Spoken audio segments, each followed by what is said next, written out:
ఒక అడవిలో కుందేళ్ళన్నీ ఒక చోట ఆడుకుంటున్నాయి. అటుగా వచ్చిన నక్క ఏదో ఒక ఉపాయంతో రోజుకో కుందేల్ని ఆహారంగా తీసుకెళ్ళి కాలం గడపాలని అనుకొని వాటి దగ్గరికి వెళ్ళి, ఏమర్రా, అసలు మీకు ఈ సంగతి తెలుసా? మన రాజు సింహానికి జబ్బు చేసింది, నేను ఇప్పుడు అక్కడి నుంచే వస్తున్నాను అని చెప్పింది నక్క. అని విచారం వ్యక్తం చేశాయి కుందేళ్ళు. రాజుగారికి పెద్ద కోతి వైద్యం చేస్తోంది. 4 రోజుల పాటు రోజుకో కుందేల్ని తింటే తప్ప జబ్బు నయం కాదట. అందుకే మీలో ఒకరిని పట్టుకురమ్మని రాజుగారు నన్ను పంపారు అని నమ్మవలికింది నక్క.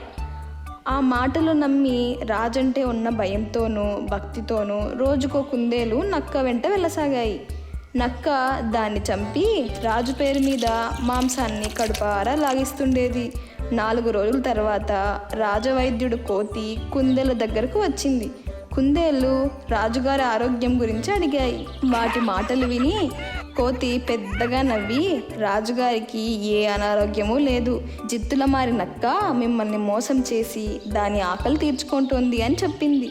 దాంతో కుందేళ్ళు నక్కకు తగిన బుద్ధి చెప్పాలనుకున్నాయి. మర్నాడు నక్క ఒక కుందేలును తీసుకెళ్ళడానికి వచ్చింది. నక్క బావా, కాసేపు తాడుని లాగే ఆట ఆడుకుందామా? మేమంతా ఒకవైపు ఉంటాం, నువ్వు ఒక్కడివే మరోవైపు ఉండాలి, ఎవరు గట్టిగా లాగితే వారే విజేత అని చెప్పాయి కుందేళ్ళు. ఓస్, ఇంతేనా అంది నక్క. కుందేళ్ళన్నీ ఒకవైపు, నక్క ఒక్కటే ఒకవైపు ఉండి తాడుని పట్టుకొని బలంగా లాగడం మొదలుపెట్టాయి. నక్క పూర్తి బలం ఉపయోగించడం చూసి కుందేళ్ళన్నీ కూడబలుక్కొని తాడును వదిలేశాయి. నక్క ఒక్కసారిగా వెనకాలన్న పెద్ద బావిలో పడిపోయింది. దాని పీడ విరగడైనందుకు కుందేళ్ళన్నీ సంబరపడ్డాయి.